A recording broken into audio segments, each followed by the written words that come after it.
Hands behind your back, sir. Por favor, déjenlo. Ma'am, step back, please. He didn't do anything. Stay calm. You're okay. Check his left pocket. He's only nothing sharp. Give me your hand, sir. Walk with me. Watch your step. Have a seat inside. Door. Back up, folks.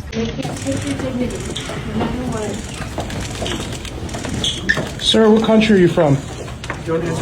दोस्तों इस video को बिल्कुल मजाक में और झूठ में नहीं लेना। जो इम्पोर्टेंट अपडेट बताने वाला हूं, जो खबर बताने वाला हूं, और ये जो 3.5 करोड़ इंडियन अदर कंट्री में जॉब करते हैं उनको विदेश मंत्रालय द्वारा भी बहुत बड़ी वार्निंग जारी किया गया है। और स्टार्टिंग के क्लिप में भी मैंने बताया है, क्योंकि बहुत ऐसे कामगारों को 28 दिन का ही टाइम दिया गया है। उससे पहले देश छोड़ दो, नहीं तो बहुत बड़ी प्रॉब्लम में फंस सकते हो। दो इंपॉर्टेंट अपडेट है, दोनों अपडेट के ऊपर आपसे बात करने वाला हूँ। 2-3 मिनट का वीडियो है, लास्ट तक जरूर देखना ताकि आपको पूरी जानकारी मिले। तो चलिए स्टार्ट करता हूं, बताता हूं अपडेट के बारे में जो खबर आई है।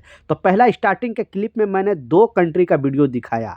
फिर भी इतना वीडियो देखने के बाद, ऐसे सुलूक होने के बाद, फिर भी इंडियन अदर कंट्री में जाने का पीछा ही नहीं छोड़ रहे हैं। लगातार प्रवासी अदर कंट्री में जाने का, और जो लोग इंडिया में बैठे उन लोगों को शौक यही है कि हम अदर कंट्री में, यूरोप कंट्री में चले जाएं, वहां पे जाकर लाखों डॉलर हम कमाना स्टार्ट कर देंगे। लेकिन आप देख सकते हो किस तरह से हालात बना हुआ है। 2 वीडियो मैंने दिखाया आपको, एक दिखाया यूके का, दूसरा दिखाया यूएस का। ठीक है, ये दोनों कंट्री का वीडियो दिखाया, और ये दोनों जो शख्स है दोनों इंडियन है। किस तरह से इनको गिरफ्तार करके जेल में लेकर जाया जा रहा है। पहले इतना मतलब चेकिंग नहीं चलती थी, लेकिन अब इतना प्रॉब्लम, यानी टारगेट किया जा रहा है इंडियन को, एक एक इंडियन को टारगेट किया जा रहा है। क्योंकि दुनिया में सबसे ज़्यादा जो प्रवासी है, यूरोप कंट्री में हो, जैसे कनाडा में हो, यूके में हो, यूएस में हो, सबसे ज़्यादा अभी भी जो प्रवासी है वो इंडियन ही है, और अभी भी लाखों रुपए देकर जाने का शौक़ रखते हैं। तो एक प्रवासी होने के नाते, एक इंडियन होने के नाते इस वीडियो को जरूर शेयर कर देना। जो लोग इंडिया में बैठे बैठे सपना देखते हैं कि हम यूरोप कंट्री चले जाएँ,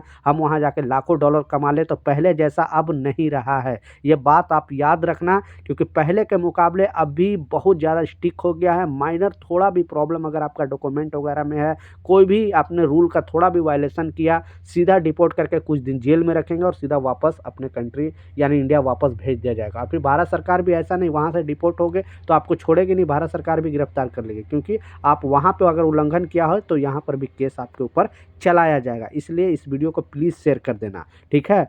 दूसरा जो इम्पोर्टेंट अपडेट है, ऐसे बहुत सारे जो लोग प्रवासी हैं उनको 28 दिन का टाइम दिया गया, क्योंकि हर कंट्री में जो रूल है, यानी अगर आपका वर्क वीज़ा हो या विजिट वीज़ा हो, स्टूडेंट वीज़ा हो, तो कुछ उसमें क्या होता है, टाइम दिया जाता है। यानी जब आपका वर्क वीज़ा अगर खलास हो गया, यानी एक्सपायर हो गया, तो उसमें कुछ है ना ग्रेस पीरियड दिया जाता है।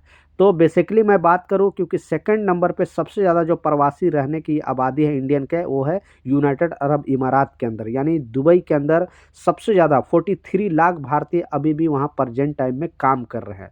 नंबर 1 पे यूएस का नाम आता है, लगता है 53 लाख भारतीय वहां पे रहते हैं, लेकिन बहुत सारे भारतीय वहां पे नागरिकता भी ले चुके हैं। लेकिन यूएई के अंदर इतना जल्दी नागरिकता नहीं मिलता, यानी अरब कंट्री है या मुस्लिम कंट्री में नागरिकता मिलना असंभव है। इसलिए यहाँ पे जो भी है वो कामगार हैं, एनआरआई हैं। यहाँ से लोग 1 साल 2 साल पे अपने फैमिली से छुट्टी मनाने जाते हैं, फिर वापस आते हैं।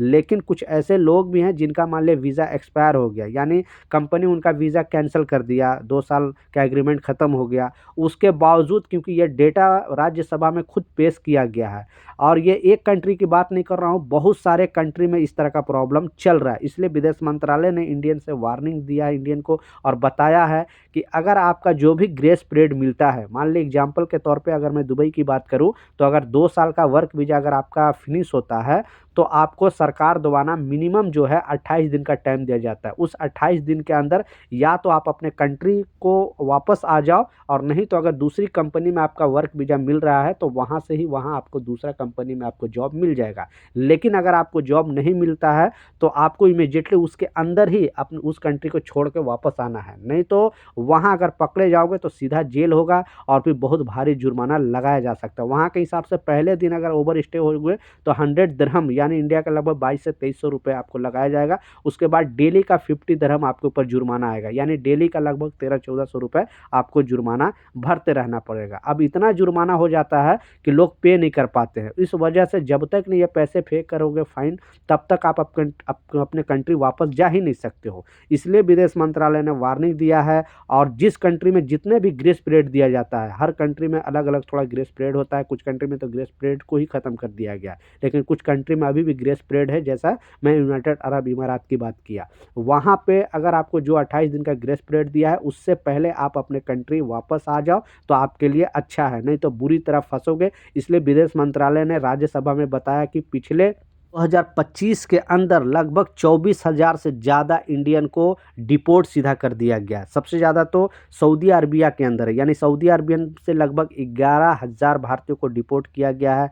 दूसरा यूएई का भी नाम आता है, 1400 से 1500 लोगों को डिपोर्ट किया गया डायरेक्ट। फिर यूएस से भी लगभग 3,500 भारतीयों को डिपोर्ट कर दिया गया। इस तरह का बहुत सारे कंट्री से भारतीयों को डिपोर्ट किया गया है और तादाद जो बताया गया है वो 24,000 से ज़्यादा, यानी 24,000 से ज़्यादा इंडियन को डिपोर्ट कर दिया गया है। और इसमें मेन जो कारण है यही है, क्योंकि उन लोग ओवर स्टे हो गए। ओवर स्टे होने के बाद उनका वीज़ा पे जुर्माना स्टार्ट हो गया और उतना पैसे वो दे ही नहीं पा रहे हैं और ना वो वापस आ पा रहे हैं। बहुत सारे ऐसे भी डेटा दिया गया है कि जैसे विजिट वीज़ा पे भी जाने वाले लोग ओवर स्टे हो जा रहे हैं और ओवर स्टे हो जाने के वजह से फिर वापस लौट नहीं पा रहे। आखिर उनको जेल में थोड़ा टाइम रखा जाता है और फिर लाइफ टाइम के लिए बैन कर दिया जाता है, यानी दोबारा आप उस कंट्री में जा ही नहीं सकते हो। तो प्लीज़ इस वीडियो को जरूर शेयर कर दें ताकि उन तक इस तरह का इन्फॉर्मेशन मिले, उनको भी जानकारी मिले। मिलता हूँ नए अपडेट के साथ, नई जानकारी के साथ। जब तक जय हिंद।